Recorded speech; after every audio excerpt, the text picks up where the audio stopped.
Constituencies को बनाया गया असेंबली और पार्लियामेंट की हदबंदी हुई, वो इस तरीके से उसको तरतीब दी गई कि अक्सरती तबके के लोग जीत जाएं और मुस्लिम अक़लियत के लोग कामयाब होने में बड़ी मुश्किलात पेश आए। इसीलिए 2007 में सच्चर कमेटी ने कहा था, सिफारिशात में कहा कि अब जब हदबंदी होगी तो माकूल तरीके से बनाए जाए ताकि मुसलमान पार्लियामेंट और असेंबली के इलेक्शन जीत सके। मुझे नहीं मालूम कि अब नए सेंसस के बाद जब हदबंदी होगी तो उसकी सिफारिशात को रखा जाएगा या फिर मार्जिनलाइजेशन जो मुसलमानों का हो रहा है 75 साल से वो चलता रहेगा। सर, जब पार्लियामानी जमहूरियत की कामयाबी किस बुनियाद पर होती है? पार्लियामानी जमहूरियत की कामयाबी का पैमाना मैं आपको बताता हूं।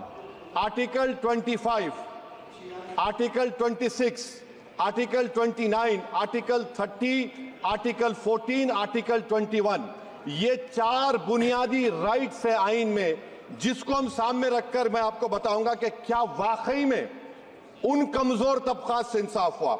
मिसाल के तौर पर आर्टिकल 15 और 16 सर, 1950 का प्रेसिडेंशियल ऑर्डर निकला, तारीखी नाइंसाफी के खात्मे के लिए रिजर्वेशन दिया गया, तारीखी नाइंसाफी के लिए हजारों साल के जुल्म की बिना पर, मगर उनको नहीं मिला जिनका मजहब इस्लाम और मुसलमान था, जो भी उनसे भी नाइंसाफी जुल्म हुआ। दूसरी बात सर, दूसरी बात, दफा 25 में प्रोफेस कहा गया, आर्टिकल 25 टॉक्स प्रोफेस। सर, आज मेरी बेटियों को गवर्नमेंट के एजुकेशन इदारों में हिजाब पहनने से रोका जा रहा है, तो ये आर्टिकल 25 का प्रोफेस कहां तक कामयाब हुआ, ये अक्लमंद लोगों पर छोड़ता हूं। प्रैक्टिस सर, आर्टिकल 25 में अमल करना। कई रियासतों ने ऐसा कानून बना दिया कि आप ये नहीं खा सकते, आप वो नहीं खा सकते, कैटल स्लॉटर एक्ट का एक्ट बना दिया। आप बताइए कि हरियाणा, राजस्थान में पुलिस की अख्तियारात गौरक्षक को दे दिए और उन अख्तियारात का बेजा इस्तेमाल मॉब लिंचिंग में हुआ। किसका हुआ? एक लड़का था साबिर मलिक बंगाल का, मार के पीट कर मार दिया गया। क्यों? क्योंकि उसने बीफ खाया, बाद में मालूम हुआ नहीं खाया। जुनैद और नसीर को गाटमीका के थे, उनको जिंदा जला दिया गया। सर, फिर प्रोपगेट, आप ये आर्टिकल 25 का 3rd सेक्शन प्रोपगेट, आज आप देख रहे हैं कि मुझसे पूछा जा रहा है कि 500 साल पहले तुम्हारी मस्जिद थी, नहीं थी। ख्वाजा अजमेरी की दरगाह कह रहे नहीं है। अरे सर, अगर मैं इस पार्लियामेंट में खोद दूं, इसमें गड़ा कर दूं, तो खाने जहां का हिस्सा मिलेगा तो मेरी हो जाएगी ये। आप बताइए। अब आप देखिए ये प्रोपगेट क्या हो रहा है। अच्छा, जो तब्दीली मजहब का कानून, तब्दीली मजहब, मैं तब्दील मजहब नहीं कर सकता, सरकार से पूछना पड़ेगा मुझे अपना मजहब बदलने के लिए। अगर अंबेडकर आज जिंदा होते तो बाबा साहब को भी कहते कि आप जाकर परमिशन लो, तब मजहब बदलना पड़ेगा आपको। ये हालात आज यहां पर पैदा हो चुकी है। सर, आर्टिकल 26 देखिए, it gives religious denomination the right to establish and maintain institution for religion charitable. वजीर आजम कहते हैं कि वक्फ का ताल्लुक संविधान से नहीं है। अरे कौन पढ़ा रहा है वजीर आजम को? आर्टिकल 26 पढ़ा लीजिए। आर्टिकल 26 की बात कही गई। मकसद क्या है कि वक्फ की जायदादों को अक्सरती तबके के लिए छीन कर दे दिया जाए। आप अपनी ताकत की बुनियाद पर छीनना चाह रहे। सर, दफा 29 पे आ जाइए, आर्टिकल 29, लैंग्वेज का, जबान का तहफ्फुज है। उर्दू को खत्म कर दिया गया, वो उर्दू जिसके हमारे मुजाहिदीन आजादी ने नारा दिया था, इनकलाब जिंदाबाद का, उस जबान को आप खत्म कर रहे हैं।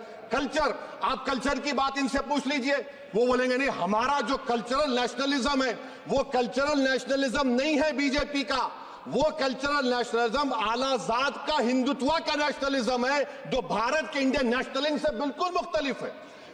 सर, अब आप आ जाइए। सर, आर्टिकल 30 पे आ जाइए।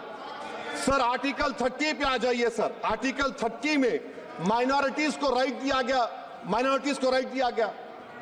This house has passed a law in 1981 to give minority AMU. This government went to the Supreme Court and said no, we'll oppose minority status. This house voice was suppressed in the Supreme Court, sir.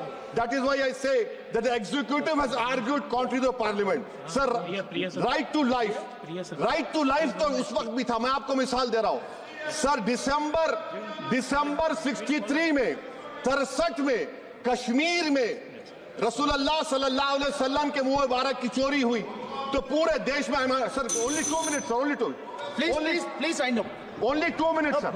Please, sir, only 2. Time is not the Prime Minister has Sir, to- I'm concluding, sir. I'm Prime concluding. Minister Raja has to Sahab, I'm deliver- concluding. Yes, he has to sir. reply. Listen Please. to me, sir. Sir, my Shikwa Hind Please, Bayan. 1 minute, 1 minute, Sir, 1 minute, I'll proceed. conclude, sir. 2 minutes. Now, in Article 20, after that in 63, 8 lakh Muslims were pushed into East Pakistan. What has changed? Please tell me. 2013 Muzaffarnagar, 50,000 were shifted. Sir, riots to and riots happened. Nelly massacre, Hashimpura, Maliana, Mumbai 93, Ahmedabad 69, Gujarat 2002, 22, Delhi 84, Delhi. Nothing has changed, sir. Lastly, sir. Please. Lastly, sir, on judiciary, sir, on judiciary, sir, I'm concluding. On Please. judiciary, sir, CAA is not being heard.